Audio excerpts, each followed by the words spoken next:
Meg weeps in vain as UK Parliament transfers Kate's Prince Philip $400k yearly stipend.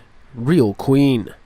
Recently, a report has confirmed that the Queen will not receive Prince Philip-style personal funding from Parliament to fund her official duties. Instead, Princess Catherine, who has worked hard as the future Queen, will receive this grant, which makes Meghan burn with envy when she won't receive anything. The late Duke of Edinburgh received an annual lump sum of £369,000 until his death, despite a change in the way the royal family's activities were funded by the taxpayer. However, a National Audit Office (NAO) report into the royal household's finances revealed that the cost of the Queen's activities is met via sovereign grant, with no additional financial input from the taxpayer. The UK's independent public spending watchdog on Friday published a spending and accountability report examining the funding structures of the royal family as part of its way to improve transparency. It noted that as the King's future program of activities had yet to be determined, his reign could alter future funding needs in substantial ways. Given that Elizabeth II had cut back on events and travel in recent years, Parliament provided Prince Philip with a separate annuity worth £359,000 per annum, it said. Queen Camilla will not receive a separate annuity, and the Queen's activities will be funded from the grant.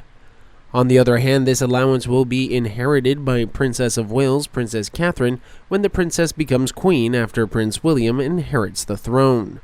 The old-style civil list, the mechanism used to pay the late Queen and worked members of the royal family via government grants to cover official expenses, was replaced in 2012 by the sovereign grant, which is based on a percentage of the Crown's estate profits. But the new legislation kept a provision for the Duke, who retired in 2017 and died in 2021, to carry on receiving his annuity for his lifetime. He was mentioned by name in a retained section of the previous Civil List Act 1952, and therefore the annuity is not transferable to Camilla. He would require new legislation to receive such funds. The sovereign grant is reviewed every 5 years, but currently stands at 25% of the Crown's estate's net surplus 2 years prior, which equated to £86.3 million for 2022 to 2023. 10% of that is used to fund the refurbishment of Buckingham Palace.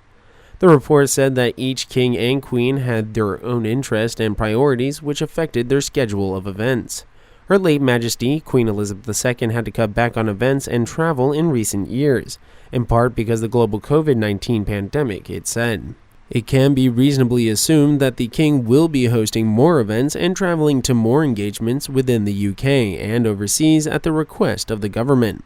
These changes may affect spending profiles, but would be within available funding from the grant. A review by royal trustees of how the sovereign grant is calculated is due to be published later this year. New wind farm deals are set to give the Crown Estate additional income of £1 billion a year, which could boost the sovereign grant by more than £100 million a year if the formula is not revised. The king asked in January for the wind farm profits to be used for the wider public good, and last month, a palace official confirmed there would be an appropriate adjustment to the formula, which has yet to be confirmed.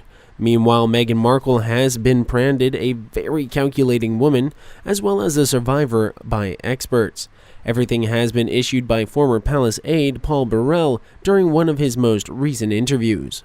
Mr. Burrell started off the conversation by pointing out how the boss of Netflix and Spotify have given them, Meghan and Harry, a reality check.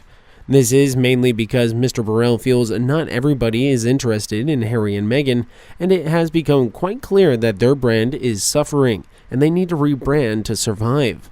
Before concluding this conversation with the outlet, Mr. Burrell slipped in a compliment for the Duchess of Sussex and admitted Meghan is a survivor, a calculating woman, and a survivor. What will she do next?